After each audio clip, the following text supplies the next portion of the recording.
Kamaladevi Chattopadhyaya the art of freedom. இது இப்போது லேட்டஸ்ட்டாக வந்திருக்கிற ஒரு புக்கு. இது வந்து இந்தியா லைவ்ஸ் அப்படின்னு ஒரு சீரீஸ் வருது. இந்தியா லைவ்ஸ் அப்படின்னு ஒரு சீரீஸ் வந்து ராமச்சந்திர குஹா தான் இதோட சீரீஸ் எடிட்டர். அவங்க வந்து இப்போது சீரீஸ் ஆஃப் புக்ஸ் கொண்டு வர போகிறாங்க. ஏற்கனவே வந்து ஃபஸ்ட்டு புக்கு வந்து அசோகா கொண்டு வந்துட்டாங்க. அது வந்து பேட்ரிக் ஓலிவே பண்ண அந்த புக்கை வந்து தமிழ்லேயும் அது டிரான்ஸ்லேட் ஆகிருக்கு. ஸ்ரீனிவாச ராமானுஜம் அதை டிரான்ஸ்லேட் பண்ணியிருக்காரு. ஈவன் அதை பற்றின ஒரு சின்ன நேர்காணல் கூட சமஸ் அவர்கள் பண்ணியிருந்தார். புதிய தலைமுறையில் ஒரு சின்ன இன்டர்வியூ பண்ணியிருந்தார்.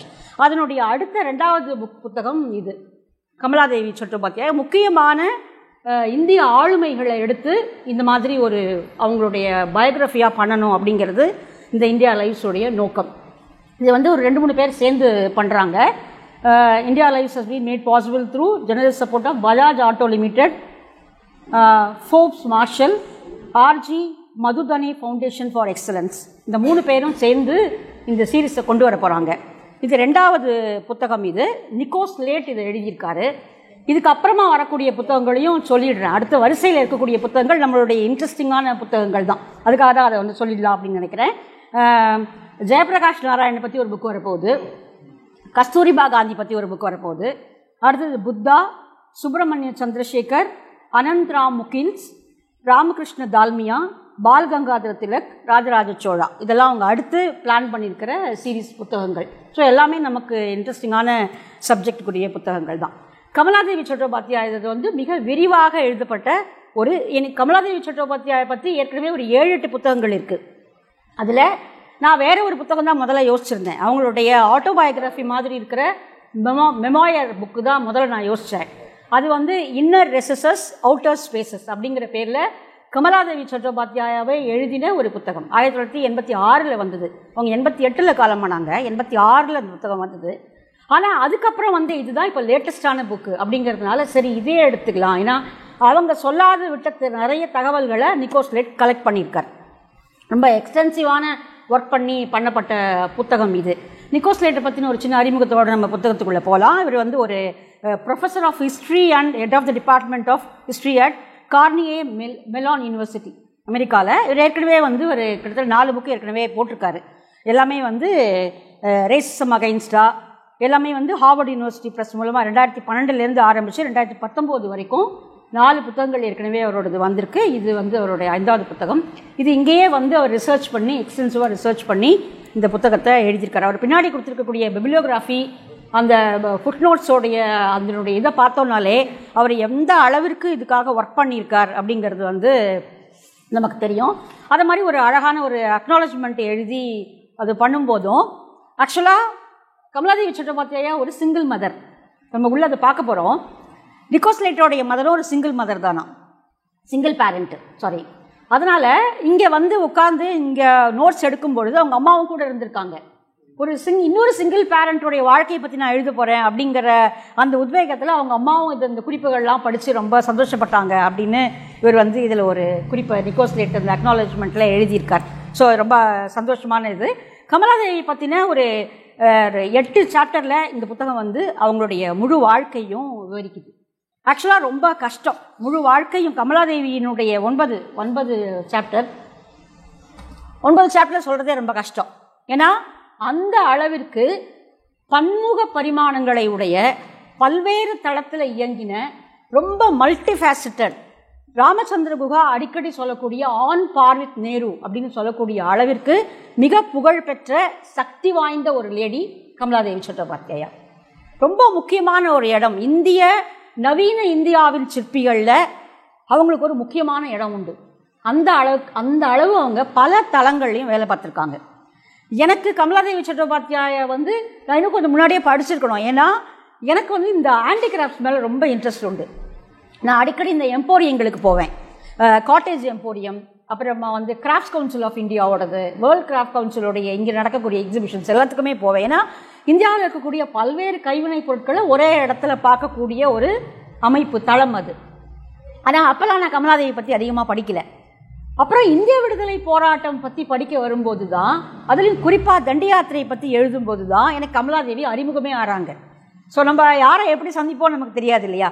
அதில் வந்து கமலாதேவி வந்து ஏன்னா தண்டி யாத்திரையில் பெண்களுக்கு இடம் இல்லை, அது வெறும் ஆண்களை கொண்டு ஆண்களால் நடத்தப்பட்ட அது ஒரு பெண் விரோத போராட்டம். அது அவளோட லைட்டர் சென்ஸ். அவர் வந்து பெண்கள் கிடையாது, நீங்கள் அப்புறமா பண்ணிக்கோங்க அப்படின்னு சொல்கிறாரு. ஆனால் இவங்க விடமாட்டேங்கிறாங்க, சண்டை போடுறாங்க. அது எப்படி இவ்வளவு முக்கியமான ஒரு போராட்டத்தில் எங்களை எப்படி நீங்கள் ஈடுபடுத்தாமல் விடுவீங்க அப்படின்னு சொல்லி காந்தி பயணம் பண்ணும்போதே அமோட் அப்படிங்கிற ஒரு கிராமத்தில் போய் சந்திக்கிறாங்க.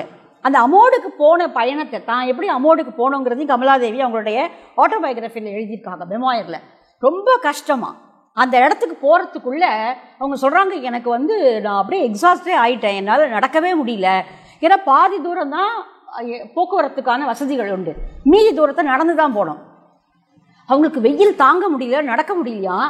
அப்படி ஆகும்போது அவங்க சொல்கிறாங்க, இப்படி போய் பார்க்குறதுக்கே என்னால் முடியலன்னு நான் வந்து இப்படி மூச்சு வாங்கினேன்னா, இந்த மனுஷர் வந்து எல்லாரையும் கூட்டிகிட்டு இந்த வெயிலில் தானே நடந்து போகிறாரு, நான் என்னுடைய இந்த சோர்வை வந்து நான் பொருட்படுத்தலாமா அப்படின்னு சொல்லிட்டு அவங்க போகிறாங்க.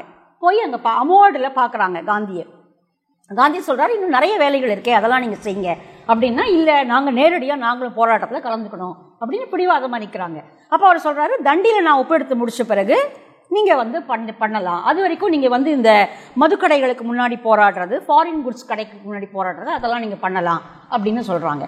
அப்போது கமலாதேவியினுடைய பேஸ் வந்து பாம்பே, அவங்க இப்போ பாம்பேலேருந்து தான் ஒர்க் பண்ணிகிட்ருக்காங்க. ஸோ நம்ம உப்பு சத்தியாகிரகத்துலேருந்து அதுக்கப்புறமா அவங்களுடைய வாழ்க்கைக்குள்ளே போகலாம் அப்படின்னு நினைக்கிறேன். அப்போது அவர் ஏப்ரல் 6ஆம் தேதி அங்கே உப்பை எடுத்த உடனே கமலாதேவிக்கு காலைல சலங்கை கட்டின மாதிரி ஆகிப்போச்சு. அவங்க வந்து அத்தனை போராட்டங்களை அங்கே வந்து முன்னெடுக்கிறாங்க, அவ்வளவு போராட்டங்கள். ஒவ்வொரு நாளும் தெருமுனையிலிருந்து ஆரம்பித்து கூட்டம் கூட்டமாக மக்களை சேர்த்து கொண்டு போகிறது, ஒரு கோஷங்களை எழுப்பி கொண்டு முக்கியமான வணிக தளங்களை நோக்கி போகிறது, ஆஃபீஸஸ் கவர்மெண்ட் ஆஃபீஸஸ் நோக்கி போகிறது, அப்புறம் லா சூட்ஸ் போகிறது, அந்த மாதிரி எல்லா இடத்துக்கும் போய் இந்த உப்பை காய்ச்சி அந்த இதை வந்து ஒரு கவரில் போட்டு எடுத்துக்கிட்டு அதை வந்து கான்ட்ராபேண்ட் சால்ட், விடுதலைக்கான உப்பு அப்படின்னு சொல்லி அதை விற்று அந்த பணத்தை கலெக்ட் பண்ணி காந்திக்கு அனுப்புகிறாங்க. ஸோ இப்படி வந்து அவங்க மிகப்பெரிய போராட்டங்களை வந்து பாம்பே கடற்கரையில் எல்லாம் பண்ணி முடிக்கும் போது ஃபைனலி ஷி வாஸ் அரெஸ்டட். அந்த அரெஸ்ட் பண்ணி எடுத்துகிட்டு கூட்டிகிட்டு போய் நீதிபதி முன்னாடி கூட நிறுத்தும்போது கூட கமலாதேவி சொல்கிறாங்க, நீங்கள் இந்த உப்பை நீங்கள் ஏன் வாங்கக்கூடாது, இது விடுதலைக்கான உப்பு இல்லையா, நீங்களும் தானே இந்த நாட்டினுடைய ஒரு அங்கம், நீங்கள் ஏன் இந்த விடுதலைக்கான உப்பை வாங்கக்கூடாது அப்படின்னு நீதிபதியை கேட்குறாங்க. அவர் என்ன பண்ணுவார், அவர் தகச்சு போய் நிற்கிறாராம், அதை எழுதியிருக்காங்க எல்லாருமே. ஸோ அப்புறம் ஷி வாஸ் ஜெயில்டு. ஆர்த்தர் ரோடு, பாம்பேயில் இருந்த ஆர்த்தர் ரோடு ஜெயிலில் தான் அவங்கள வந்து அங்கே வச்சுருந்துருக்காங்க. இதோடு சேர்த்து கமலாதேவி 6 முறை சிறைப்பட்டிருக்கிறார். 1 வருடம் 2 வருடமான நீண்ட சிறைவாசங்களாக கிட்டத்தட்ட 6 முறை அவர் சிறைப்பட்டிருக்கிறார். இது வந்து இந்திய விடுதலை போராட்டத்தினுடைய முக்கியமான ஒரு பங்களிப்பாக இதில் அவங்க ஆரம்பிக்கிறாங்க. அப்படின்னா கூட கமலாதேவியினுடைய வாழ்க்கை ரொம்ப வண்ணமயமானது, கொஞ்சம் சோகமயமானதும் கூட. அவங்க வந்து 1903ஆம் வருடம் மங்களூரில், அப்போ வட கர்நாடகாவில் இருந்த மங்களூரில் பிறந்தவங்க. மங்களூரில் அவங்களுடைய தந்தையார் வந்து தத்தாத்ரேயர், அவங்களுடைய அம்மா பேர் கிரிஜாதேவி. அவங்க வந்து ஓரளவுக்கு வெல்தியான ஃபேமிலி. அவங்க அப்பா வந்து இப்போ முனிசிபல் கலெக்டராகவும் இருக்கார். ஐ திங்க் நான் அவங்க அப்பா பேரை தப்பாக சொல்கிறேன்னு நினைக்கிறேன், பின்னாடி பார்த்து சொல்கிறேன். அவங்க அம்மா பேர் என்ன, கிரிஜாதேவி. அப்போது அவங்க கலெக்டராக இருக்கார். அவங்களுக்கு 4 குழந்தைங்க பிறக்கிறாங்க. முதல்ல ஒரு பெண் குழந்தை, நடுவில் 2 ஆண் குழந்தைகள், கடைசியில் கமலாதேவி. ஆனால் இடையில 2 ஆண் குழந்தைகளும் நோய்வாய்ப்பட்டு இறந்து போயிடுறாங்க. இறந்து போன உடனே மீதி இருக்கிறது இந்த 2 பெண் குழந்தைகள் மட்டும்தான். நல்ல பெரிய குடும்பம், நிறைய உறவினர்கள் வந்து தங்கி கல்வி பயிலக்கூடிய, செல்வ வளத்துக்கு கொஞ்சம் கூட குறைவில்லாத, நல்ல அதிகாரத்தில் இருந்த அவங்க அப்பாவுடைய இதுலேயும் இருந்த குடும்பம். ஆனால் திடீர்னு அவங்க அப்பா நோய்வாய்ப்பட்டு இறந்து போய்ட்றாரு. ஸோ சொத்துக்கள் எதுவுமே இவங்க பேரில் இல்லை. ஏன்னா அந்த வழக்கப்படி 1903ன்னா ஒரு 7-8 இவங்களுக்கு 6 வயசு இருக்கும்போது அவங்க அப்பா இறந்து போகிறார். அப்போது எல்லா சொத்துக்களும் ஆண் வாரிசு இல்லாததுனால வேறு குடும்ப உறுப்பினர்களுக்கு, ஆண் உறுப்பினர்களுக்கு போயிடுது. ஸோ இவங்களுடைய ஒரு ரொம்ப செல்வார்ந்த நிலையில் இருந்த வாழ்க்கை வந்து டக்குனு கீழே இறங்கி வருது. ஆனால் அவங்க அம்மா வந்து ரொம்ப தைரியமானவங்க. கிரிஜாபாய் வந்து ரொம்ப முன்னுதாரணமான ஒரு பெண்மணி. அவங்க வந்து அப்போவே அந்த பீரியட்லேயே 1903ன்னா 3ல் கமலா பிறந்தாங்க அப்படின்னா அதுக்கு முன்னாடி அந்த பீரியட்லேயே அவங்க வந்து அங்கே மகளிர் குழுக்கள் எல்லாம் ஒருங்கிணைச்சு இந்த விமென்ஸ் கிளப் மாதிரிலாம் நடத்தியிருக்காங்க. அவங்க நிறைய வாசிக்கக்கூடியவங்க. அவங்க பாட்டியும் அப்படி தானா, அவங்களுடைய மேட்டர்னல் பாட்டி, அதாவது கிரிஜாபாயுடைய அம்மாவும் நல்ல வாசிப்பு திறமையுடையவங்க. அவங்க வீட்டில் வந்து எங்கே பார்த்தாலும் புத்தகங்கள் அடுக்கி இருக்குமா. நீங்கள் யோசிச்சு பாருங்கள், ஒரு பெண் குழந்தை வளரும் போதே வீட்டில் அத்தனை புத்தகங்கள் அடுக்கி வைக்கிறத பார்த்து டெய்லி ஒரு டிஸ்கோர்சஸ் நடக்கிறத பார்த்து வளர்றது அப்படிங்கிறது வந்து ரொம்ப பெரிய விஷயம். அந்த மாதிரி ஒரு வாய்ப்பு அவங்களுக்கு கமலாதேவிக்கு கிடச்சிருக்கு. அவங்க பாட்டி அந்த மாதிரியான ரிலீஜியஸ் டிஸ்கோர்சஸ் நடத்துகிறவங்களாகவும் டெய்லி வீட்டுக்கு யாராவது வந்தால் அவங்கள வச்சு பகவத்கீதை இந்த மாதிரியான இது அப்படி ஒரு சைடு, அவங்க பாட்டியோட ஒரு சைடு. எப்படின்னா அவங்க அம்மா வந்து அன்னைக்கு கரண்ட்டில் இருந்த அத்தனை பத்திரிகைகளையும் வீட்டில் வாங்குவாங்களாம். கேசரி முதற்கொண்டு அன்றைக்கி இருந்த பொலிட்டிக்கல் பத்திரிகைகளாக என்ன இருந்ததோ அது எல்லாத்தையுமே அவங்க வந்து வாங்கி வச்சு படிச்சுட்டு இருப்பாங்களாம். சத்தமாக படிப்பாங்களாம், பெண்களோட சேர்ந்து படிப்பாங்களாம். அதை கேட்டு தான் கமலாவும் வளர்ந்துருக்காங்க. அதே போல் அவங்களுக்கு ஒரு நல்ல சங்கீதத்து மேலும் நல்ல ஈடுபாடு இருந்திருக்கு. அவங்களுக்கு முறையாக சங்கீதம் பயிற்றுவிக்கப்பட்டிருக்கிறது. ஸோ ஆர்ட்டு, சங்கீதம், இந்த வாசிப்பு, எழுதுதல், பொயட்ரி, இது எல்லாத்துலேயுமே வந்து அவங்களுக்கு ஒரு பெரிய ஈடுபாடு இருக்கக்கூடிய ஒருத்தராக கமலாதேவி வளர்ந்துருக்காங்க. இதில் அவங்க தந்தை இறந்து போன பிறகு, சொத்துக்களும் கைவிட்டு போயிட்ட பிறகு, சொந்தக்காரங்களுடைய அந்த ஒரு வற்புறுத்தல்னாலும், ஒருவேளை அப்போ கொஞ்சம் லைட்டாக அவங்களுக்கு உடம்பு சரியில்லாத இருந்த ஒரு பீரியடில் கிரிஜாபாய் என்ன பண்ணுறாங்க, ஒருவேளை தன்னுடைய மகளுக்கு ஏதாவது, ஏன்னா ஏற்கனவே பெரிய பொண்ணு கல்யாணம் ஆகிடுச்சு, இவங்களுக்கு கல்யாணம் பண்ணாமல் விட்டுட்டோன்னா என்ன ஆகும் அப்படின்னு சொல்லிட்டு வந்து அந்த ஊர்லேயே இருந்த கொஞ்சம் நல்ல ஒரு செல்வந்த குடும்பத்தை சேர்ந்த ஒரு கிருஷ்ணாராவ் அப்படிங்கிற பையனுக்கு கல்யாணம் பண்ணி வைக்கிறாங்க. கிருஷ்ணாராவுக்கு இவங்களுக்கு ஒரு 4-5 வயசு வித்தியாசம். இவங்களுக்கு 6 வயசுன்னா அது ஒரு 10 வயசு குழந்தை. ஆனால் விதிவசம் பாருங்கள், அந்த கிருஷ்ணாராவ் ஒரே வருஷத்தில் இறந்து போய்டுறாரு. இந்த குழந்தை கிருஷ்ணாராவ் மாப்பிள்ளை கமலாதேவியோடைய கணவராக சொல்லப்பட்ட கிருஷ்ணாராவ் 1 வருஷத்தில் இறந்து போய்டுறார். ஆனால் கிரிஜாபாய் அதுக்கப்புறம் 33 வருஷம் உயிரோடு இருந்தாங்க. தான் இறந்து போயிட்டா என்ன பண்ணுறது, பொண்ணுக்கு வாழ்க்கையிலேயே நினச்சி அவங்க கல்யாணம் பண்ணதில் கடைசியில் அந்த குழந்தையோட கணவர் இறந்து போகிறார். அவங்க 33 வருஷம் அதுக்கப்புறம் இருக்காங்க. அவங்க தான் ஆனால் கமலாதேவியினுடைய மொத்த வாழ்க்கை துணையாகவும் அவங்க அம்மா இருக்காங்க. கடைசி வரைக்கும் அவங்க கூடவே இருந்து அவங்களுக்கான எல்லா வேலைகளும் செய்கிறாங்க. இப்போது அவங்க அக்காவுக்கு திருமணமாகி, ஆனால் அந்த புகுந்த வீடு சரியாக அவங்கள நடத்தலை. ரொம்ப ஒரு மோசமான உடல்நிலை பாதிக்கப்பட்டு அவங்களுடைய மெடிக்கல் வேலைக்காக அவங்க என்ன பண்ணுறாங்க, மங்களூரில் இருந்தால் சரியா இல்லை அப்படின்னு சொல்லிட்டு சென்னைக்கு வராங்க. சென்னைக்கு வரும்போது கமலாதேவிக்கு வயசு 16. கமலாதேவி இளம் விதவை. 8 வயசுலேயே 7-8 வயசுலேயே விதவையாச்சு. ஆனால் அதெல்லாம் ஒன்றும் இல்லை. ஏன்னா அவங்க மாமனார் வீட்டிலையும் அவர் வந்து ஓரளவுக்கு முற்போக்கு கருத்துக்களை உடையவர். கிருஷ்ணாராவுடைய அப்பா சுப்பாராவ் அப்படின்றவரும் முற்போக்கு கருத்துக்களுடைய ஒரு படிக்கட்டும், குழந்தை படிக்கணும், இதில் கல்வியை தடை பண்ணக்கூடாது அப்படின்னு சொல்லிடுறாரு. ஸோ படிக்க வைக்கிறாங்க. அங்கேயே மங்களூரில் படித்தவங்க இங்கே 16வது வயதில் விதி அவங்கள தள்ளி கொண்டு வருது. இங்கே வரும்பொழுது அவங்க அக்கா வந்து மெடிக்கல் இதுக்காக இங்கே சேர்றாங்க. இங்கே ஹாஸ்பிட்டலில் சேர்றாங்க. கமலாதேவி QMCயில் படிக்க சேர்றாங்க. அங்கே QMCயில் சேரும்போது அப்போ சாந்தோமில் இருந்த மிக முக்கியமான ஒரு குடும்பம், கலை குடும்பம், மிக புகழ்பெற்ற ஒரு குடும்பம் சட்டோபாத்யாயோடைய குடும்பம். சட்டோபாத்யாயா நமக்கு தெரியும், சரோஜினி நாயுடு அவங்களுடைய ஃபேமிலி. சரோஜினி நாயுடுடைய சிஸ்டர்ஸ் மிருணாளினி, இன்னொருத்தங்க அவங்களுக்கு லோட்டஸில் எல்லாருக்குமே லோட்டஸில் தான் பேர் வரும். தாமரையினுடைய பத்மஜா வந்து சரோஜினியோடைய பொண்ணு. அவங்களுடைய அண்ணன் ஹரீந்திரநாத் சட்டோபாத்யாயா. ஹரீந்திரநாத் சட்டோபாத்யாயா ரொம்ப அழகானவர். அவருடைய ஃபோட்டோ நீங்கள் கூகுள் பண்ணி பார்த்தீங்கன்னா தெரியும். அவர் பின்னாடி ராஜ்யசபா எம்பியாகவும் இருந்தார். அவர் வந்து அப்போது ரொம்ப பாப்புலரான ஒரு ஆள் ஹரீந்திரநாத் சட்டோபாத்யாயா. அந்த சாந்தோமில் குடியிருந்த அவங்க சென்னையில் ரொம்ப முக்கியமான ஒரு கலை குடும்பமாக அறியப்பட்டவர்கள். அவங்க வீட்டில் எப்போவுமே ஒரு பார்ட்டி மாதிரி ஒரு இது நடக்கும். அப்புறமா நிறைய மியூசிக், ட்ராமா, இந்த மாதிரியான விஷயங்களுக்கு பேர் போன குடும்பம் அவங்களோடது. ரொம்ப முற்போக்கான குடும்பமும் கூட. அவங்க வீட்டில் எல்லாருமே வேறு வேறு இதிலேருந்து திருமணம் செஞ்சுக்கிட்டவங்க. இப்போ சரோஜினி நாயுடுன்னு வேறு ஒருத்தவங்க கல்யாணம் பண்ணிக்கிட்டவங்க தான். ரொம்ப முற்போக்கான அறிவார்ந்த கலைதாகமுடைய குடும்பம். அதில் இந்த மாதிரியான ஏதோ ஒரு கேதரிங்கில் தான் கமலாதேவியும் ஹரீந்தரும் சந்திக்கிறாங்க. கமலாதேவியை சந்திச்சதை பற்றி, ஹரீந்தரை சந்திச்சதை பற்றி கமலாதேவி எங்கேயுமே எழுதலை. அவங்க அதை வந்து ஒரு பின்னாடி ஒரு கனவாக மறந்துட விரும்புகிறாங்க. ஆனால் ஹரீந்தர் அதை எழுதியிருக்கார். ஹரீந்தருடைய ஆட்டோபயோகிராஃபி நான் தேடி படித்து பார்த்தேன். த லைஃப் அண்ட் மீ அப்படின்னு ஒரு புக்கு அவர் எழுதியிருக்காரு. 2 வால்யூம், அது இன்டர்நெட்லேயும் இருக்குது. ஹரீந்தர் வந்து ஒரு பட்டாம்பூச்சி மனநிலை உடையவர் தான். பல பூக்களை நாடக்கூடிய பட்டாம்பூச்சி மனநிலை தான் அவரோட மனநிலை. ஆனால் அவர் வந்து அதில் வெக்கப்படலாம் இல்லை. அவர் என்னோடய இயல்பு இதுதான் அப்படின்னு அவர் எழுதுறாரு. அவருக்கு பல பெண்கள் மேலே மோகம் இருந்திருக்கிறது. அது கமலாதேவியை பார்க்கறதுக்கு முன்னாடியே அவருக்கு 2-3 பெண்களோட பழக்கம் இருந்திருக்குது. அவர் அதெல்லாம் வெளிப்படையாகவே தான் எழுதியிருக்கார். என்னுடைய மனசு அவங்க மேலே போச்சு, இவங்க மேலே போச்சுங்கிறத எல்லாத்தையும் எழுதியிருக்கார். அதெல்லாம் அந்த மாதிரியான ஒரு மனோபாவம் உடையவர் அவர். ஆனால் கமலாதேவி தான் அவசரப்பட்டு முடிவு எடுத்துட்டாங்க அப்படின்னு அவங்க அம்மா கொஞ்சம் வருத்தம். ஏன்னா இவங்க என்ன சொல்கிறாங்க அப்படின்னா, அந்த மியூசிக், அந்த ட்ராமா, அந்த பொயட்ரி, அப்புறம் கூடவே ஒரு அழகானவரும் கூட, அது வந்து கமலாதேவி ஈர்க்க ஆரம்பிச்சிருக்கலாம். இவங்க வந்து அதிகமாக பேச மாட்டாங்க போல இருக்கு முதல்லலாம். ரொம்ப அழகானவங்க, கமலாதேவி ரொம்ப அழகானவங்க. இந்த ஃபோட்டோ பார்த்தாலே நமக்கு தெரியுது. இப்போ 16 வயசில் அவங்க எப்படி இருந்திருப்பாங்க இல்லையா? ஸோ எனக்கு அந்த பெண்ணுடைய, அவர் ஹரீந்தர் அப்படி தான் எழுதியிருக்காரு, அந்த பெண்ணுடைய கண்களும் அந்த முகமும் எனக்கு மனசில் பதிஞ்சு போச்சு.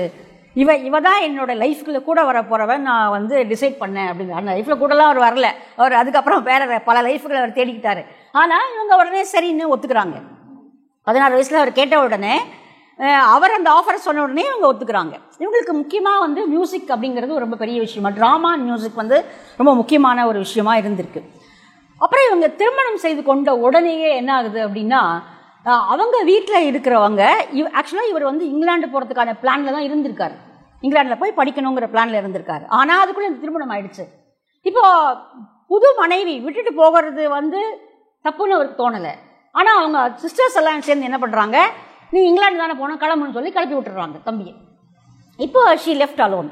இப்போ என்ன பண்ணுவாங்க இங்கே? அவங்களுக்கு ஒன்றுமே புரியல, கமலாதேவிக்கு ஒன்றுமே புரியல. இப்போ என்ன புதுசாக ஏற்கனவே ஒரு கல்யாணம் விதவையாச்சு, 2வது திருமணமும் இப்படி தோல்வியில் முடிஞ்சால் என்ன பண்ணுறது, எப்படியாவது போய் சேர்ந்துடணும் அப்படின்னு சொல்லி, சரி மேல் படிப்பு படிக்கலாம், இனிமேல் இங்கிலாண்டில் ஏதாவது ஒரு கல்லூரியில் சேர்ந்து படிக்கலாம் அப்படின்னு சொல்லி முடிவு பண்ணி தன்னுடைய நகைகளை எல்லாம் விற்று, தனக்கு வேணா போகணும், எங்கள் கணவரோட போய் சேர்ந்துக்கணும், அதனால் வந்து அவங்க தன்னுடைய நகைகள் எல்லாம் விற்று கொண்டு போய் லண்டனில் ஒரு கல்லூரியில் அவங்க சோஷியாலஜி படிக்கிறாங்க. அவங்களுக்கு பிடிச்ச சப்ஜெக்டாக இருக்குது, சோஷியாலஜி படிக்கிறாங்க. ஒரு 2-3 வருடங்கள் திருமண வாழ்வு நல்லாவே போகுது. ஆனால் 21 அங்கே வந்து அவங்க ஹரீந்திரநாத்தோடைய அண்ணன் வீரேந்திரநாத், அவர் ரொம்ப முக்கியமான ஒரு கேரக்டர், ரொம்ப முக்கியமான கேரக்டர். அவர் வந்து எக்ஸைலில் இருக்கார். அவர் வந்து வெளிநாடுகளிலிருந்து இந்திய விடுதலைக்காக பாடுபட்ட முக்கியமான ஆளுமைகளில் வீரேந்திரநாத் ஒருவர், வீரேந்திரநாத் சட்டோபாத்யாயா. அவருடைய வாழ்க்கையை படித்து பார்த்தோன்னா ரொம்ப இன்ட்ரெஸ்டிங்காக இருக்கும். அவர் வந்து அவ்வளவு புரட்சிகரமான கருத்துக்களை உடையராகவும், அவர் வந்து அவ்வளோ வேலைகளை அங்கேருந்து செஞ்சுருக்கிறாரு. அவர் கடைசியில் வந்து இதில் லண்டனில் இருந்துட்டு அதுக்கப்புறம் மாஸ்கோ வராரு, பெர்லின் வராரு, கடைசியில் மாஸ்கோவில் தான் அவர் காலமாகிறார். ரஷ்யாவில் வந்து காலமாகும்போது அப்புறம் அவர் எங்கே போனார்னே தெரியல. ஒரு பீரியடுக்கு அப்புறமா அவரோட வேற போர்ஸே தெரியல, அவர் திடீர்னு மாயமாயிடுறார், தெரியாமல் போயிடுறாரு. அப்புறம் நேரு கவர்மெண்ட் வந்த பிறகு அதுக்கு ஒரு ப்ராப் நடத்துகிறாங்க, அவர் எங்கே போனார். ஏன்னா வீரேந்திரநாத்தும் நேருவும் கிளாஸ்மேட்ஸு அப்படி தான் நினைக்கிறேன். அப்போ வந்து பின்னாடி ஒரு ப்ரோப் நடக்குது, ஆனால் கண்டுபிடிக்க முடியல வீரேந்திரநாத் எப்படி இறந்து போனார் அப்படின்னு தெரியல. ஆக்சுவலாக கமலாதேவிக்கு அவங்க ஹஸ்பண்டை விட அவங்க மச்சினரான வீரேந்திரநாத் மேலே ரொம்ப மதிப்பும் மரியாதையும் அதிகமாக இருக்கிறது. அவருடைய கருத்துக்களால் அவங்க ரொம்ப கவரப்படுறாங்க. ஓரளவுக்கு த்ரூ அவுட் இது அவங்க வந்து ஒரு நல்ல நட்பை அவரோட பேணி வச்சுருக்காங்க. ஸோ இதெல்லாம் அவங்க பின்னாடி அவங்க அதை எழுதியிருக்காங்க. ஸோ அதுக்கப்புறம் 22 திரும்பி வந்துடுறாங்க, இந்தியாவுக்கு திரும்ப வந்துடுறாங்க. அந்த வேர்ல்டு வார் வந்த பிறகு இவரோட படிப்பு முடிஞ்சு போகுது. இங்கே வந்த பிறகு இவங்க ஒரு தியேட்டர் குரூப் ஆரம்பிக்கிறாங்க. ஏன்னா அவங்களுக்கு ரொம்ப பிடிச்ச ஒரு விஷயம் வந்து அதுதான். அந்த தியேட்டர் குரூப் வந்து ரொம்ப புரட்சிகரமானது. இது வரைக்கும் பெண்கள் மேடை ஏறி நடிக்கிறது இல்லை. ஆனால் ஹரீந்திரநாத் தன்னோட மனைவியை நடிக்கிறதுக்கு ஒத்துழைப்பு கொடுக்குறாரு. அவர் கவிதைகள் எழுதுவார், ஸ்கிரிப்ட் எழுதுவார், இவங்க நடிப்பாங்க, மேடையில் நடிப்பாங்க. அப்போ அவங்களுக்கு 1923 ஒரு குழந்தையும் பிறந்தாச்சு, ராம். குழந்தை பேர் ராம். ராமகிருஷ்ண பரமஹம்சருடைய டிவோட்டிங்கிறதுனால அவருடைய பேரை தான் அவங்க குழந்தைக்கு ராம்னு வைக்கிறாங்க. அப்போ 23 ஒரு தியேட்டர் குரூப் ஆரம்பித்து ஆல் ஓவர் இந்தியா அவங்க வந்து தியேட்டர் பர்ஃபார்மன்ஸஸ் பண்ணுறாங்க. இந்த காஸ்மோபாலிட்டன் சிட்டி எல்லாத்துலேயுமே, கல்கட்டா, சென்னை, அங்கே இது எல்லா இடத்துலையும் பண்ணுறாங்க. கொழும்பு கூட போகிறாங்க, கொழும்புல கூட போய் பண்ணுறாங்க.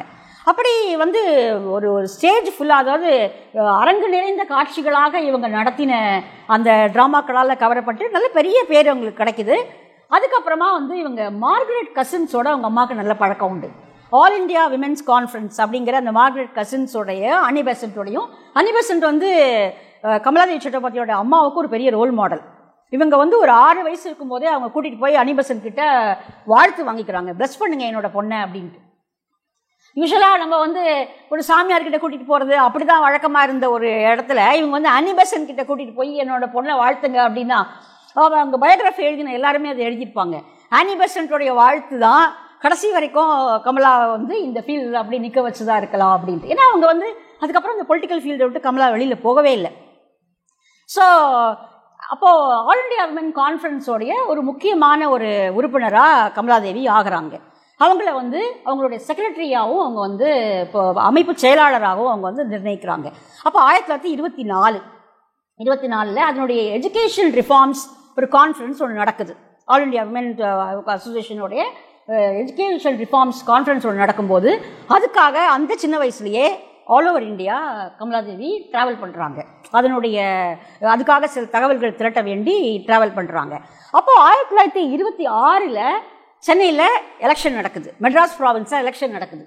முதல்ல எலெக்ஷனில் நிற்க சொல்லி மார்கரெட் கசின்ஸ் அவங்கள கம்பல் பண்ணுறாங்க, நீ நில்லு அப்படின்ட்டு. இவங்களுக்கு ஒரே பயம், எனக்கு யார் ஓட்டு போடுவாங்கன்னு, பரவாயில்ல நீ நில்லு அப்படின்னு. ஆனால் அப்போ ஹரீந்திரநாத் கூட தான் இருக்கார்.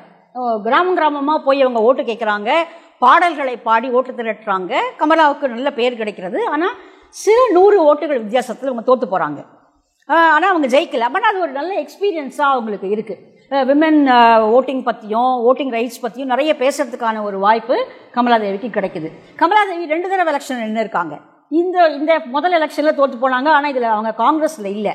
ஆனால் காங்கிரஸில் பெரிய அளவு ஈடுபாடு பெரிய அளவில் நாட்டுக்காக செஞ்ச பிறகு 1952 அவங்க சோஷலிஸ்ட் பார்ட்டியினுடைய கேண்டிடேட்டாக நிற்கிறாங்க பாம்பேயில். ஆனால் அவங்களுக்கு அகைன்ஸ்டாக காங்கிரஸே ஒரு கேண்டிடேட்டை நிறுத்தி வைக்குது. காங்கிரஸே ஒரு கேண்டிடேட்டை நிற்க வைக்குது. நேரு ஆனால் தலையிடுறாரு.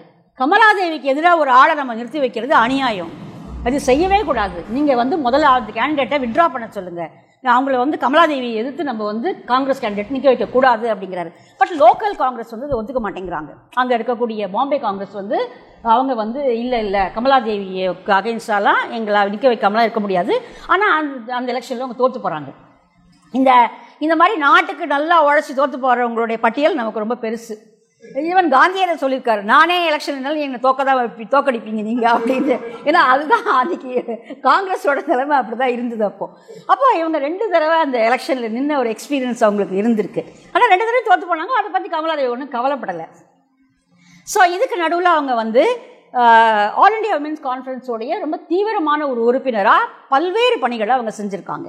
அவங்க கமலாதேவியினுடைய ஈடுபாடுகள் பார்த்திங்கன்னா ரொம்ப ஆச்சரியமானது.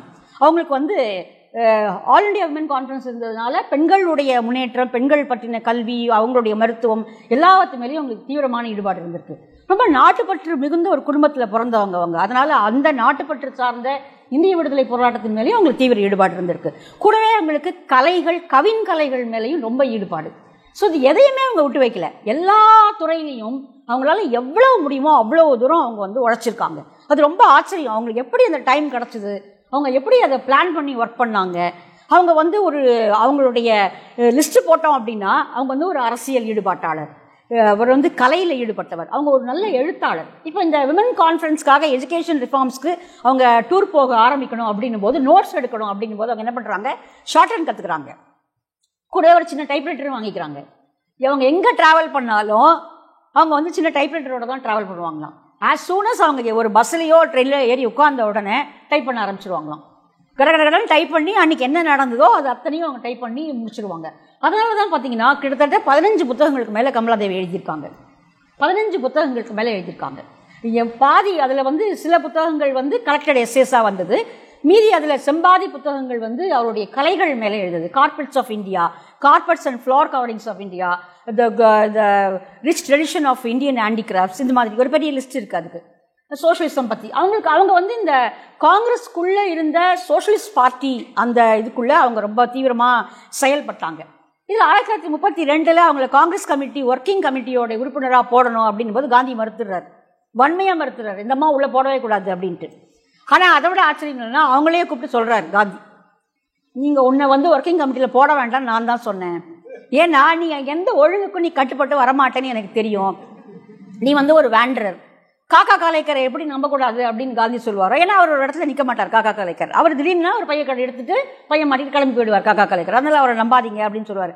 அதே மாதிரி இங்கே கமலாதேவியும் அவர் சேர்க்கல. 1932 காங்கிரஸ் ஒர்க்கிங் கமிட்டியில் காந்தி. ஆனால் 1936 திரும்பி அவங்க 46 காங்கிரஸ் ஒர்க்கிங் கமிட்டியினுடைய முக்கியமான அந்த குழுவில் கமலாதேவி இடம்பெறுறாங்க. அது ஒரு பெரிய ஜேர்னி அது.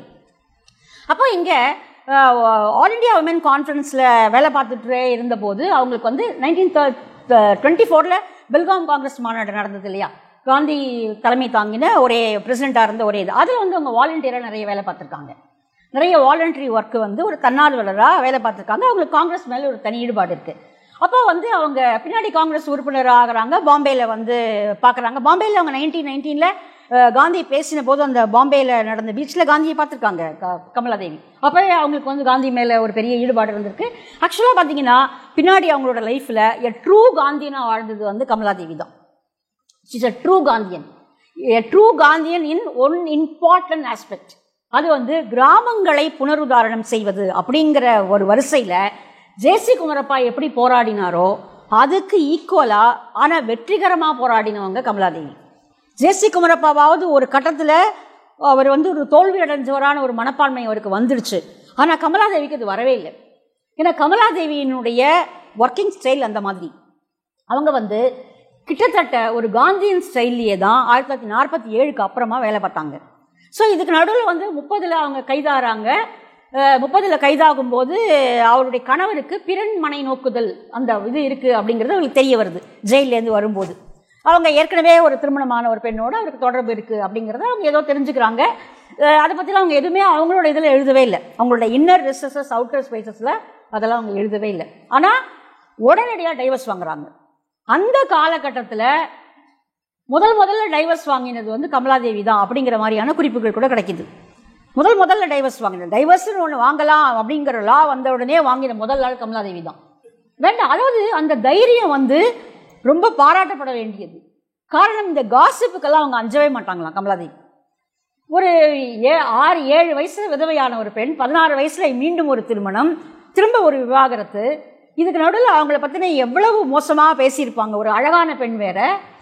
அப்போ வந்து எவ்வளவு மோசமான ஒரு தாக்குதல்களுக்கும் கடும் கண்டனங்களுக்கும் இந்த மாதிரியான புறம் பேசுதல்களுக்கும் அவங்க ஆளாகியிருப்பாங்க இல்லையா.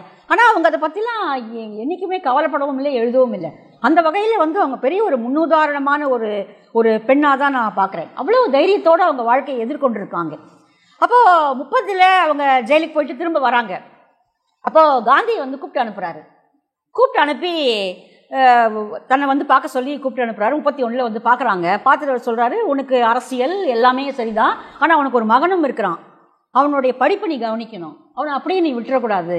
ஏன்னா இவங்க அப்படி சுற்றிட்டு இருக்காங்க, அவங்க வந்து ஜெயிலுக்கு போகிறாங்க வராங்க, நீ போய் உன் மகனை கவனிக்கணும், உன் மகனுடைய படிப்புக்கு நீ என்ன பண்ண போகிற, அவனை நீ அப்படியே விட்டுடலாமா அப்படின்னு கேட்குறாரு காந்தி. அது கரெக்டு தான், நான் கொஞ்ச நாள் போய் என்னோடய ஊரில் இருந்துட்டு வரேன் அப்படின்னு சொல்லிட்டு கிளம்புறாங்க ஊருக்கு. இதுதான் விதிங்கிறது. அப்படி போகும்போது வார்தாவிலேருந்து மங்களூர் போகும்போது ட்ரெயினில் காலேஸ்வர் ராவ் அப்படின்னு ஒரு விஜயவாடாவில் இருந்த ஒரு நண்பர், அவரும் அந்த ட்ரெயினில் வராரு. அவர் சொல்கிறாரு, ரொம்ப நாள் ஆச்சு இல்லையா நீ வந்து விஜயவாடாக்கெல்லாம் நீ வரவே இல்லையே, இவ்வளோ உன்னுடைய பழைய நண்பர்கள்லாம் உன்னை பார்க்கணும்னு நினைக்கிறாங்க, இப்படி எப்படி வீட்டுக்கு போய் நீ கொஞ்சம் வருஷம் நீ அங்கே தானே இருக்க போகிறோம் பையன் படிப்புக்காக, கொஞ்ச நாள் ஒரு வாரம் எங்களோட கெஸ்ட்டாக வந்து இருந்துட்டு போ அப்படின்னு கூப்பிட்றாரு. இவங்க நேராக மங்களூர் போயிருக்கலாமா, கூப்பிட்றாங்களே அப்படின்னு சொல்லிட்டு இவங்க கிளம்பி விஜயவாடாக்கு போகிறாங்க. விஜயவாடாவில் இறங்கி ஒரு கிராமத்துக்குள்ளே, அவங்க கிராமத்துக்கு போகும்போது காரில் இவங்க இறங்கின உடனே ஒரு பெண்கள்லாம் கூட்டமாக வந்து, ஏன்னா கமலாதேவியோட பேர் நல்ல பிரபலமான பேர், ஆல் இண்டியா விமன் கான்ஃபரன்ஸில் அவங்க நிறைய ஒர்க் பண்ணியிருக்காங்க. ஆரத்தி எடுத்து எல்லாம் பண்ணும்போது கூட்டம் சேர்ந்துருது. இவங்க எப்போவுமே போலீஸோட கண்காணிப்பில் இருக்கிறவங்க தான் கமலாதேவி. ஃப்ரம் த டே ஒன்லேருந்து அவங்க வந்து பெரும்பாலும் உளவுத்துறையினுடைய காவல்துறையினுடைய கண்காணிப்பு வளையத்துக்குள்ளே தான் அவங்க இருக்காங்க. ஏன்னா அவங்களுடைய பேச்சு செயலும் அந்த மாதிரியானது. உடனே வந்து அவங்கள அரெஸ்ட் பண்ணுறோம் அப்படிங்கிறாங்க. ஒன்றுமே இதுவே இல்லையே, ஒன்றுமே நாங்கள் ஒன்றும் பொதுக்கூட்டம்லாம் நடத்தலை, இப்போ தான் ஊருக்கு வந்து இறங்கியிருக்கோம் அப்படின்னா அதெல்லாம் கிடையாது, நீங்கள் வந்து பொது அமைதிக்கு குந்தகம் விளைவிச்சிங்க அப்படின்னு சொல்லி கைது பண்ணுறாங்க. அவரே ஒரு வக்கீல் தான், காலேஸ்வர் ராவே ஒரு வக்கீல் தான். அவரே வந்து தனக்காக வாதாடுறாரு. இல்லை இந்த அம்மாவை நம்ப முடியாது அப்படின்னு சொல்லி அவருக்கு விடுதலை கொடுத்துட்றாங்க. ஆனால் இவங்களை வந்து வேலூர் ஜெயிலில் போட்டுடுறாங்க. இவங்க வந்து ஆர்த்தர் ரோடு ஜெயில் முடிச்சுட்டு வீட்டுக்கு போகிற வழியில் இவங்க வேலூர் ஜெயிலுக்கு வந்துட்டாங்க. ஆனால் வேலூர் ஜெயிலில் ரொம்ப கஷ்டப்பட்டுருக்காங்க இவங்க. வேலூர் ஜெயிலில் வந்து ஆர்த்தர் ஜெயிலையாவது அவங்களுக்கு ஒரு துணை கிடச்சிது. அங்கே இருந்தது மீராபென். இவங்களை வேற ஒரு சிறையிலேருந்து மாற்றும் போது அங்கே வந்து மீராபென் இருக்கிறத பார்க்குறாங்க. 2 பேருக்கும் ரொம்ப சந்தோஷம். ஜெயிலில் தான் இருக்காங்கன்னால ரொம்ப சந்தோஷம். அது அவங்க வந்து மீராபென் வந்து தன்னுடைய ஆட்டோபயோகிராஃபிலையும் கமலாதேவியோடு இருந்த அந்த நாட்களை அவங்களோட ஆட்டோபயோகிராஃபியில் எழுதியிருக்காங்க. ஆனால் அந்த ஆர்த்தர் ஜெயிலையுமே கூட நிறைய பேருக்கு உடம்பு சரியில்லாமல் போகும்போது அங்கே ஒரு சின்ன டிஸ்பென்சரி கூட உள்ளே இல்லை, ஜெயிலில் இல்லை. அப்போ கமலாதேவி என்ன சொல்கிறாங்க, போராடி அதெல்லாம் கிடையாது, இங்கே உள்ளே இருக்கிறவங்களுக்கு மருத்துவம் பார்க்குறதுக்கு ஏதாவது ஒன்று செஞ்சே ஆகணும், எனக்கு சில எக்யூப்மெண்ட்ஸை கொடுங்கன்ட்டு போராடி ஒரு சின்ன ஒரு கிளினிக் மாதிரி ஒரு மருந்தகத்தை நடத்துகிறாங்க, ஆர்த்தர் ரோடு ஜெயிலில் நடத்துகிறாங்க. அதுக்கப்புறம் இப்போ வேலூருக்கு வந்தாச்சு. வேலூருடைய வெயில் அவங்களுக்கு தாங்க முடியல. ஏன்னா அவங்க பிறந்து வளர்ந்ததெல்லாம் பெங்களூர் மாதிரியான ஒரு இடத்துல, அப்புறம் பாம்பே அப்படி தான் இருக்காங்க. இங்கே வேலூரில் அவங்க வந்து தனிமை சிறை வேறு. கிட்டத்தட்ட 1.5 வருஷம் அவங்க வந்து இங்கே வேலூரில் வந்து ஒரு தனிமை இதில் இருக்காங்க. நிறைய ஆனால் படிக்கிறாங்க, எழுதுகிறாங்க. கமலாதேவி நிறைய எழுதி அவங்க நண்பர்கள் வரும்போது கொடுத்து அனுப்புகிறாங்க. ஆனால் துரதிருஷ்டவசமாக அவை எதுவுமே பதிவு செய்யப்படலை. அவையெல்லாம் அவங்க நண்பர்கள் எங்கேயோ தொலைச்சிட்டாங்க, அதெல்லாம் காணாமல் போயிடுது, அதெல்லாம் ஒன்றுமே பதிப்பிக்கப்படலை. ஆனால் அதுக்கப்புறம் அவங்க நிறைய எழுதுனாங்க, அது ஒரு விஷயம். ஸோ அதுக்கப்புறமா இங்கே வந்துட்டு வெளில வந்த பிறகு அவங்க தன்னுடைய மகனுடைய கல்விக்காக அதுக்கப்புறமா வேறு வேலைகள் செய்ய ஆரம்பிக்கிறாங்க. காங்கிரஸில் ரொம்ப ஈடுபாட்டோடு அவங்க வந்து பல்வேறு கட்டங்களில் அதில் வந்து ஒர்க் பண்ணுறாங்க. அவங்களுடைய டூர் பார்த்தோன்னா எக்ஸ்டென்சிவான டூர் வந்து கமலாதேவி நடத்தியிருக்காங்க.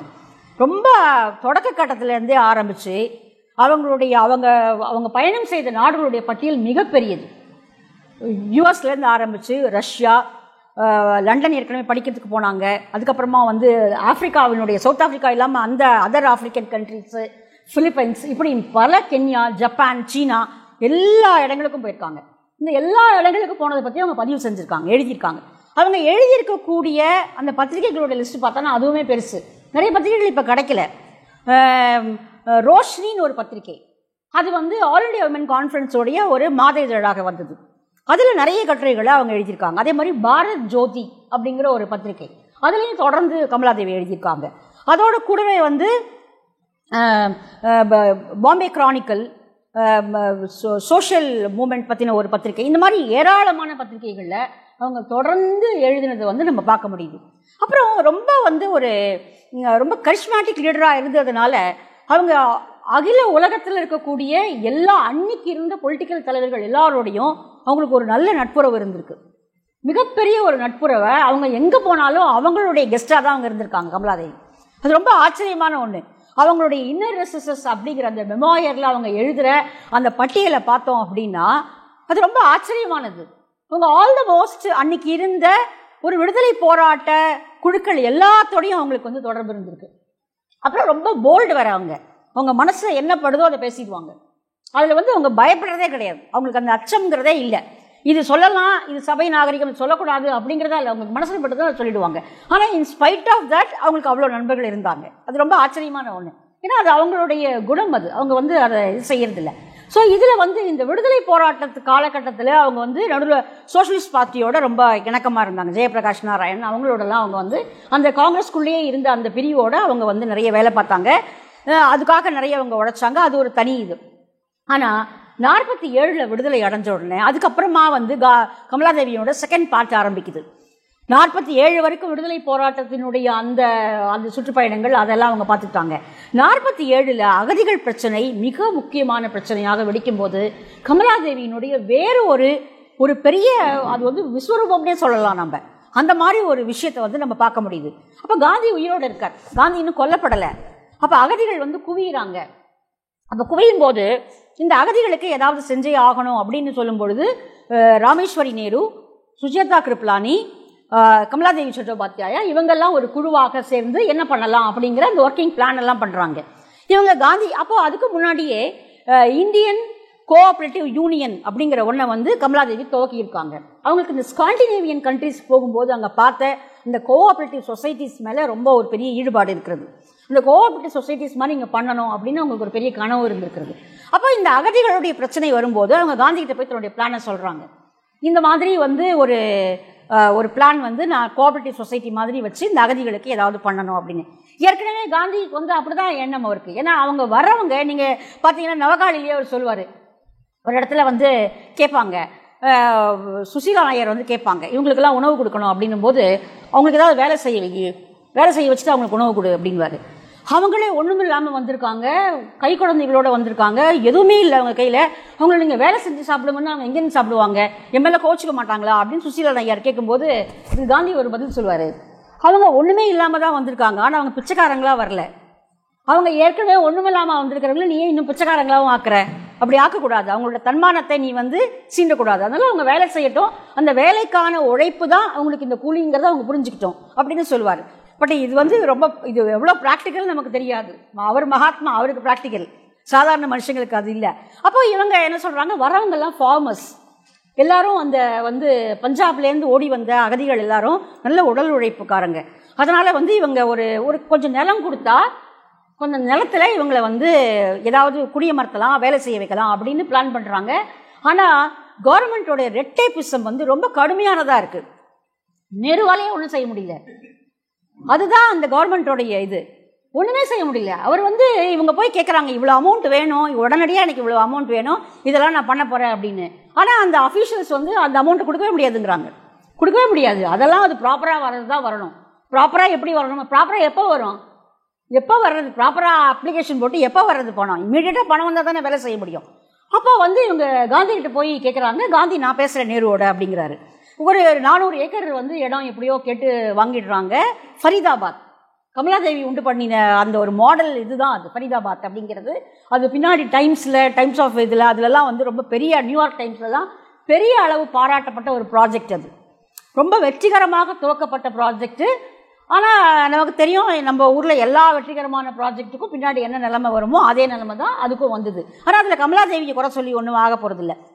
அவங்க அவ்வளவு அழகாக வந்து அதை பிளான் பண்ணுறாங்க, மெட்டிகுலஸாக பிளான் பண்ணுறாங்க. அந்த இடத்துல தான் கமலாதேவியினுடைய அந்த அந்த நிர்வாக திறமை அப்படிங்கிறது வெளிப்படுற இடம் வந்து அந்த ஃபரீதாபாத் ப்ராஜெக்ட் தான். அந்த இடத்த வாங்கி அவங்க வந்து முதல்ல கேட்குறாங்க, கவர்மெண்ட் அஃபீஷியல்ஸ் வந்து முடியாது அப்படிங்கிறாங்க.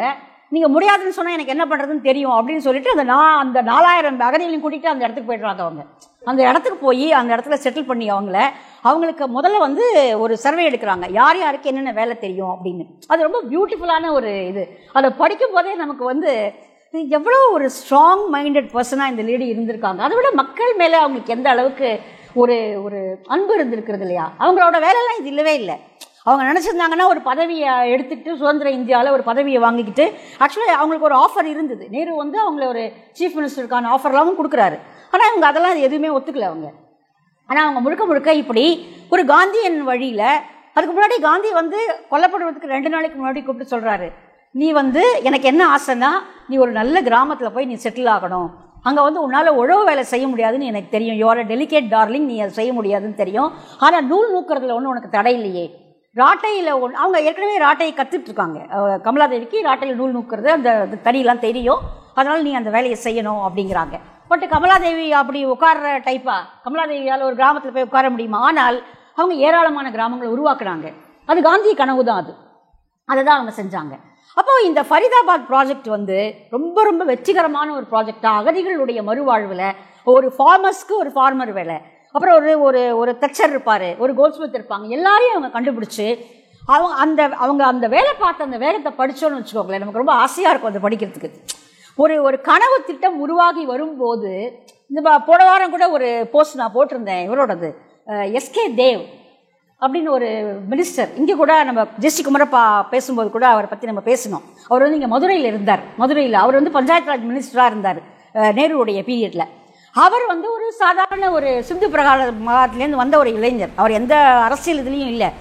அந்த அகதிகள் வரும்பொழுது அவர் வந்து கேட்குறார், என்னை வந்து ஏதாவது செய்யணும், எனக்கு ஏதாவது செய்யணும், எனக்கு ஏதாவது வேலை கொடுங்க அப்படின்னு கேட்டு அவர் உண்டாக்கின அந்த நீலோகரி அப்படிங்கிற அந்த ப்ராஜெக்ட் வந்து ஒரு புக்காகவே அவர் எழுதியிருக்கார்.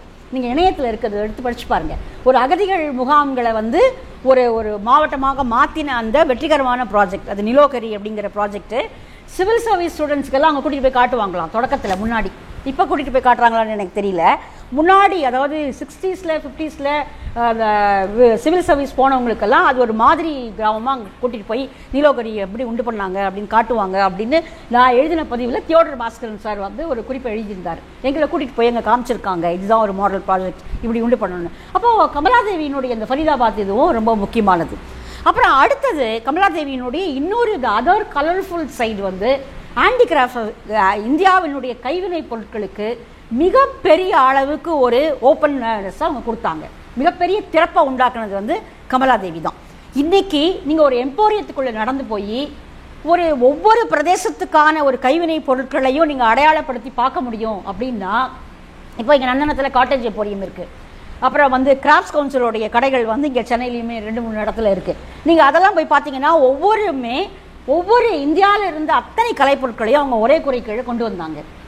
ஆல் இண்டியா கிராஃப்ட்ஸ் அசோசியேஷன் அதை ஆரம்பித்த போது காட்டேஜ் எம்போரியத்தினுடைய தலைவராகவும் ஹேண்டிகிராஃப்ட் அசோசியேஷனோட இந்தியாவுடைய தலைவராகவும், கூடவே இந்த 3 அகாடமியை அபுல் கலாம் ஆசாத், மௌலானா அபுல் கலாம் ஆசாத் கல்வி அமைச்சராக 3 இது ஆரம்பிக்கும் போது லலித் கலா அகாடமியுடைய தலைவராகவும் கமலாதேவி தான் இருந்தாங்க. ஸோ இந்த 3 கொடைக்கு கீழேயும் அவங்களால ஒண்டர்ஃபுல் ஒர்க்ஸ் பண்ண முடிஞ்சுது. அவங்களுடைய கலையினுடைய தாகம் எப்படி அப்படின்னா, ஒரு இடத்துல இது இருக்குது அப்படின்னா அவங்க வந்து கவலையே பட மாட்டாங்களாம். அந்த இடத்துக்கு போக முடியுமா, பெரும்பாலும் போக முடியாதுன்னு யாராவது சொன்னாலும் அது எப்படி போக முடியாமல் போகும், நான் போகிறேன் அப்படின்ட்டு போவாங்களாம். சம்பான்னு ஒரு ருமால், நான் ஒரு சில எக்ஸாம்பிள்ஸ் மட்டும் சொல்கிறேன். சம்பா அப்படின்னு ஒரு ருமால்னா இந்த கைக்குட்டை மாதிரி பண்ணுறது, அது வந்து ஹிமாலயன் ரேஞ்சில் பண்ணக்கூடிய ஒரு ருமால். அது கைக்குட்டை, அது ரொம்ப அழகான கைவேலைப்பாடுகள் உடையது. அதை வந்து இப்போது ஆனால் அது கிட்டத்தட்ட அழிஞ்சு போகிற மாதிரி ஆயிடுச்சு. அந்த இடத்துக்கு ரீச்சே ஆக முடியாது. பாதி தூரம் தான் போக முடியும், பாதி தூரம் நடந்து தான் போகணும். பரவாயில்ல நான் போகிறேன் அப்படின்னு போகிறாங்க. போய் பார்க்குறாங்க, அந்த லேடிஸ் பண்ணுறதை பார்த்து அதை வந்து திரும்ப ரீக்ரியேட் பண்ணி அதை வந்து அந்த இது இன்றைக்கி போட்டு பார்த்தீங்கன்னா நீங்கள் சம்பா ருமால் கடையில் கிடைக்கிது உங்களுக்கு. அது கமலாதேவியினுடையது. அதே மாதிரி காளஹஸ்தியில் கலம்காரி வந்து ஒரு சில ஃபேமிலிஸ் கிட்ட தான் இருக்குது. அதில் ஒருத்தருக்கு நல்லா தெரியும், ஆனால் அவர் வந்து யாருக்கும் கற்றுக் கொடுக்க மாட்டேங்கிறாரு. குடும்ப தொழில் தர மாட்டேன் அப்படிங்கிறாரு. இப்போ கமலாதேவி நடக்கிறாங்க. நீங்கள் யோசிச்சு பாருங்கள், அவங்க எந்த அளவுக்கு எக்ஸ்பீரியன்ஸ், ஒருத்தங்க முக்கியமான பதவிகளில் இருக்காங்க. ஆனால் காளஹஸ்தியில் நடந்து 10 தடவை போய் அவர்கிட்ட கேட்டு, நீங்கள் ஒரு 10 இளைஞர்களுக்கு நீங்கள் சொல்லித்தரணும், இந்த கலை அழியக்கூடாது அப்படின்னு சொல்லி, அதற்கு பிறகு அவர் ஒரு மனதாக ஒத்துக்கிட்டு, என்னுடைய வீட்டு பசங்கள் தான் நான் முதல்ல சொல்லித் தருவேன், சரி பரவாயில்ல அதையே சொல்லிக் கொடுங்க. அப்புறம் ஒரு குரூப் இளைஞர்களை உள்ளே சேர்க்குறாங்க. அவங்களுக்கு மாதம் 50 ரூபா ஸ்டைஃபண்ட், அப்போவே 50 ரூபா ஸ்டைஃபண்ட் கொடுத்து அதை கற்றுக்க வச்சு, இன்றைக்கி கலம்காரி வந்து அப்போ 1956 ஒரு பெரிய எக்ஸ்போர்ட் எக்ஸிபிஷன் ஒன்று நடக்குது. அதில் முதல்ல இந்த கலம்காரி ப்ராடக்ட்ஸை பார்வைக்கு வைக்கிறாங்க. சச் அ சக்ஸஸ்ஃபுல் ட்ரேட் அது. அவ்வளோ பேரும் அவ்வளோ விரும்பி இந்த மாதிரி ஒரு புதுசு நாங்கள் பார்த்ததே இல்லை அப்படின்னு. இன்றைக்கி கலம்காரிக்கு வேர்ல்டு வைடு பெரிய மார்க்கெட் இருக்குது. நீங்கள் பார்த்தீங்கன்னா இன்றைக்கி கலம்காரி வந்து 1 மீட்டர் துணி வந்து 400-500 ரூபா. இது நீங்கள் போட்டுக்கிறது இல்லை, இப்போ நான் போட்டுக்கிறது இது கலம்காரி இல்லை இது. ஆமாம், நான் நிறைய கலம்காரி வச்சுருக்கேன். நான் கமலாதேவியோட ஞாபகமாகவே நிறைய கலம்காரி வாங்கி வச்சுருக்கேன். கலம்காரியை வந்து அந்த அளவுக்கு சக்ஸஸ்ஃபுல்லாக ஆக்குறாங்க. அதே போல் இப்படி இந்தியா முழுக்க தேடி தோடா எம்ப்ராய்டரி, நம்ம நீலகிரி தோடா எம்ப்ராய்டரி வந்து வேற ஒருத்தங்க வந்து அதை கலர்ஃபுல் இல்லாமல், அவங்க வந்து 3 கலர் தான் யூஸ் பண்ணுவாங்க. தோடா எம்ப்ராய்டரியில் பார்த்தீங்கன்னா சிகப்பு, கருப்பு, வெள்ளை 3 ப்ராமினன்ட் கலர்ஸ் தான் இருக்கும். அது அவங்க வேறு மாடல் பண்ணும்பொழுது அதை வந்து இவங்க இல்லை அவங்க பழைய மாடலை நீங்கள் பண்ணுங்கன்னு சொல்லி அதை வந்து திரும்பி ரிவைவ் பண்ணவங்க கமலாதேவி தான். அப்போது முதல்ல அவங்க என்ன பண்ணுறாங்க, இந்தியாவுக்குள்ளவே, அது காந்தியினுடைய ஐடியா தான், இந்த கைவினை கைகளால் செய்யப்படக்கூடிய பொருட்களுக்கு ஒரு தனி மகத்துவம் உண்டு அப்படிங்கிறத என்னுடைய தலைவர் தான் எனக்கு புரிய வச்சார் அப்படின்னு கமலாதேவி எல்லா மீட்டிங்லையும் சொல்லியிருக்காங்க. அது எல்லா இடங்களையும் சொல்லியிருக்காங்க. She such a true Gandhian in the spirit. அவங்க வந்து கைகளால் செய்யப்படக்கூடிய பொருளுடைய மகத்துவம் தனி. அதே மாதிரி காட்டேஜ் எம்போரியத்தினுடைய அந்த எம்ப்ளம் பார்த்தீங்கன்னா, அது வந்து பாங்குரா குதிரை அப்படிங்கிறது. அது வந்து ஒரு சுடுமண் குதிரை, சுடுமண்ணில் செய்யப்படக்கூடிய குதிரை யானைகள் மாதிரி. இங்கே அவங்க பெங்காலுக்கு போகும்போது ஒரு வீட்டுக்கு போகிறாங்க. ஒரு 1940களில் ஒரு குடிசை வீட்டுக்கு போகிறாங்க. அதில் ஃப்ரண்ட்டில் இந்த 2 குதிரைகளும் வச்சுருக்காங்க, சின்ன சுடுமண் பொம்மையும் வச்சுருக்காங்க. இது என்னன்னு கேட்குறாங்க. இது மாதிரி ஒரு பாங்குரா அப்படிங்கிற ஒரு கலை, இது அங்கே கிடைக்கிற களிமண்ணை வச்சு பண்ணுறது. பட் இப்போ யாரும் அதை வாங்குறதில்ல, அது கிட்டத்தட்ட அழிஞ்சு போச்சுன்னு. கமலாதேவி இருக்கும்போது அது அழிஞ்சு போகுமா? அதை அந்த குதிரையை தூக்கிட்டே வராங்க. திரும்ப அந்த குதிரையை தன்னோட எடுத்துகிட்டு வந்துடுறாங்க. எடுத்துகிட்டு வந்து திரும்ப போய் அதுக்கப்புறமா அந்த காட்டேஜ் எம்போரியத்தினுடைய தலைவரான பிறகு திரும்ப அங்கே போய் அதை திரும்ப ரிவைவ் பண்ணி அதை தான் காட்டேஜ் எம்போரியத்தினுடைய எம்ப்ளமாகவும் அவங்க ஆக்குறாங்க. இன்றைக்கி வந்து நீங்கள் பெங்கால் போனீங்கன்னா, வெஸ்ட் பெங்கால் போனீங்கன்னா அவங்களுடைய காட்டேஜஸில் இந்த சுடுமண் பொம்மைகளை நிறைய பார்க்க முடியும். நான் கூட அதுலேருந்து ஒரு யானையும் ஒரு ஆந்தையும் வாங்கி வச்சுருக்கேன். வந்து அவ்வளோ அழகான ஒரு அந்த மண்ணுடைய அமைப்பு அந்த மாதிரி இருக்கும். நம்ம சுடுமண் சிற்பங்களே இந்தியாவில் ஒவ்வொரு இடத்துலையும் ஒவ்வொரு மாதிரி இருக்கும். அப்போ அவங்க முதல்ல என்ன பண்ணுறாங்க, இந்தியாவுக்குள்ளேயே அதுக்கு ஒரு பெரிய மார்க்கெட் இருக்குது, அந்த மார்க்கெட்டை முதல்ல ஓப்பன் பண்ணுறாங்க. அதுக்கு அவங்க பண்ணின வேலைகள்லாம் ரொம்ப அபரிமிதமான வேலைகள். ஒவ்வொரு ஸ்டேட்டோடையும் பேசுகிறாங்க, ஒவ்வொரு ஸ்டேட்டோடையும் பேசி எம்போரியத்தை ஓப்பன் பண்ணுறாங்க. இன்றைக்கி எல்லா ஸ்டேட்லேயும் எம்போரியம் இருக்குது. எல்லா ஸ்டேட்லேயும் வேறு ஸ்டேட்டோட எம்போரியமும் இங்கே இருக்குது. இங்கே சென்னையில் மட்டுமே பார்த்தீங்கன்னா கிட்டத்தட்ட ஒரு 7-8 எம்போரியம்கள் இங்கே இருக்கிறது. வெஸ்ட் பெங்காலோடது இருக்குது, கர்நாடகாவோடது இருக்குது. இப்படி எல்லா எம்போரியத்தையும் ஓப்பன் பண்ணுறாங்க. ஓப்பன் பண்ணி அதுக்கப்புறமா மொபைல் வேன்ஸில் கலைப்பொருட்களை விற்கணும் அப்படிங்கிற ஐடியாவை கொண்டு வராங்க. அதற்கு பிறகு 1950களில் அவங்க நியூயார்க்கில் ஒரு பெரிய எக்ஸிபிஷன் ஒன்று பண்ணுறாங்க. எக்ஸாட்டிக் ஆர்ட் ஆஃப் இந்தியா அப்படின்னு ஒரு முக்கியமான ஒரு எக்ஸிபிஷன். அது வந்து வேர்ல்டு வைடு ஒரு பெரிய ஓப்பனிங்கை வந்து இந்திய கலைப்பொருட்களுக்கு கொடுக்குது. அது வந்து அவ்வளோ சக்ஸஸ்ஃபுல்லான ஒரு எக்ஸிபிஷனாக அது நியூயார்க்கில் வந்தது வந்து அந்த அளவுக்கு கூட்டமான பார்வையாளர்களை வந்து கவர்ந்த ஒரு முக்கியமான எக்ஸிபிஷன். ஸோ முக்கியமாக இந்திய கலைப்பொருட்கள் இன்னைக்கு அடைஞ்சிருக்கக்கூடிய இடத்துக்கும் உயர்வுக்கும் மிக முக்கியமான காரணம் வந்து கமலாதேவி சட்டோபாத்யாயா தான். அவங்களே ரொம்ப அழகியல் உணர்வு உடையவங்க. அவங்க வந்து அதில் ரொம்ப அவங்களுடைய இந்த புக்கில் இல்லை, அவங்களுடைய இன்னர் ரெசஸஸில் அவங்க வந்து கொடுத்துருக்காங்க, அந்த இன்சிடெண்ட்டை குறிப்பிட்டிருக்காங்க. இவங்க இந்த மாதிரி கோவில்களில் அடைபட்டு போயிருக்கக்கூடிய நிறைய பொருட்களை தேடி எடுத்து, ஏன்னா அதில் நல்ல மாடல்ஸ் இருக்கும் இல்லையா, விளக்குகள்லேருந்து கோவிலில் பயன்படுத்துகிற பொருட்கள்லேருந்து அந்த இதில் அந்த பாத்திரங்கள் இதெல்லாம் இருக்கும்பொழுது தேடும்போது அதில் கோவில்களில் பெரும்பாலும் விட மாட்டாங்களே, கொடுக்கவும் மாட்டாங்க, காட்டவும் மாட்டாங்க, அவங்க பயன்படுத்தவும் மாட்டாங்க. அது பல வேலைகள் அது நாய் பற்ற தெங்கம்பழம் மாதிரி தனக்கும் உதவாது யாருக்கும் உதவாது அப்படி மாதிரி பூட்டப்பட்டு கிடக்கும். ஆனால் இவங்க இப்படி அலையிறத கேள்விப்பட்ட உடனே அப்போ இருந்த காஞ்சி பெரியவர் சந்திரசங்கரே அந்த பெரியவர் வந்து கூப்பிட்டு நீ பண்ணுற வேலைகளை நான் கேள்விப்படுறேன், நீ செய்ய வேண்டியது முக்கியமான வேலை, நான் வந்து ஓப்பன் பண்ணி விட சொல்கிறேன், கோவில்களுக்கு உள்ளே அடைபட்டு படக்கூடிய பொருட்களை உனக்கு என்னெல்லாம் மாடல் வேணுமோ பார்த்து எடுத்துக்கோ அப்படின்னு சொல்லி ஓப்பன் பண்ணி கொடுக்குறாரு. அப்போ அதில் இருந்தால் அவங்க விளக்குகள், அதுக்கப்புறமா பூஜை பொருட்கள், தட்டுகள், அலங்கார சாமான்கள் இது எல்லாத்தையும் அவங்க காப்பி பண்ணிக்கிறாங்க.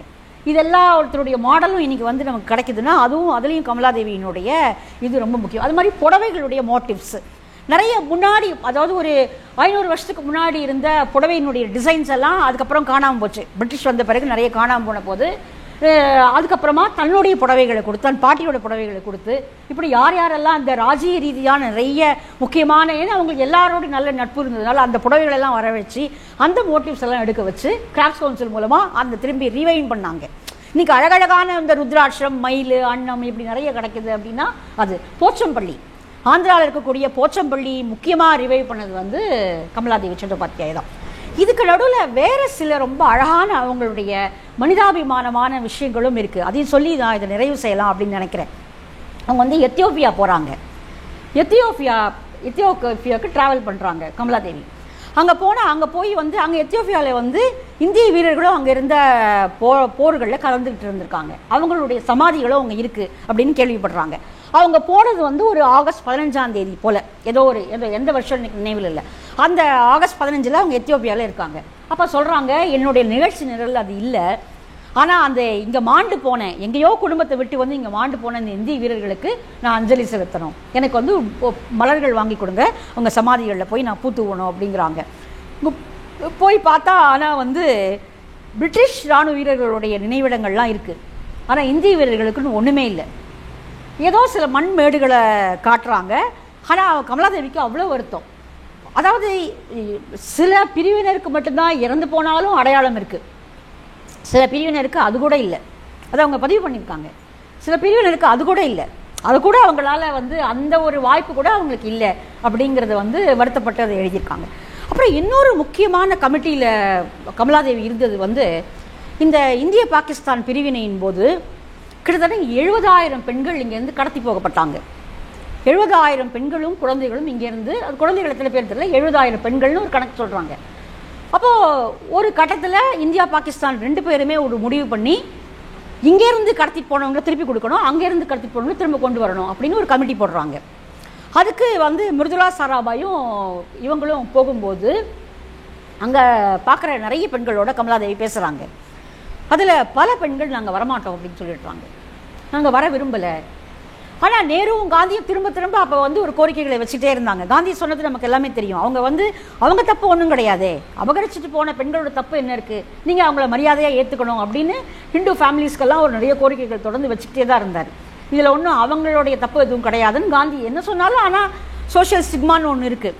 அப்போ இவங்க போய் பார்க்குற பெண்களில் பாதி பேர் வந்து நாங்கள் வர விரும்பலை, நாங்கள் வந்தாலும் எங்களுக்கு ஒன்றும் மரியாதையும் கிடைக்காது, எங்கள் குடும்பம் எங்களை ஏற்றுக்காது, நாங்கள் அங்கே வந்தாலும் நாங்கள் திரும்ப அனாதரவாக தான் தனித்து விடப்படுவோம், இல்லைனா வேறு ஏதாவது ஒரு தொழில் தான் போய் நாங்கள் பண்ணணும், இங்கே எங்களை அவங்க திருமணம் செஞ்சுக்கிட்டாங்க, நாங்கள் ஏதோ ஒரு குடும்ப வாழ்க்கைன்னு ஒன்றில் செட்டில் ஆகிறோம், அதனால் எங்களை கூப்பிடாதீங்க, எங்களை விட்டுருங்க அப்படிங்கிறாங்க. அது வந்து கமலாதேவி ரொம்ப வருத்தத்தோடு பதிவு பண்ணியிருக்காங்க. இது எப்படி நம்ம வந்து இந்த பிரச்சனையை நம்ம எப்படி கையாளுறது அப்படின்னு தெரியலையே அப்படின்னு சொல்லி அதை வந்து பேசியிருக்காங்க. அதுக்கப்புறமா 1949 கமலாதேவி செஞ்ச 2 ட்ராவல், ரொம்ப முக்கியமான ட்ராவல். ஒன்று வந்து இந்தியாவினுடைய எல்லையில் இருந்த எல்லை பாதுகாப்பில் இருந்த கிட்டத்தட்ட 11,500 அடிக்கு மேலே இருக்கக்கூடிய அந்த இப்போ அதான பாகிஸ்தான் ஆக்குபைடாக இருக்குது அப்படிங்கிறாங்க. அந்த இடத்துல இருந்த கில்கிட் ரோடு அப்படிங்கிற அந்த இடத்துல போய் அந்த இராணுவ வீரர்களை சந்திக்கணும்னு போகிறாங்க. சாத்தியமே இல்லை அப்படிங்கிறாங்க. அந்த இடத்துக்கு நீங்கள் போகவே முடியாது அப்படின்னு.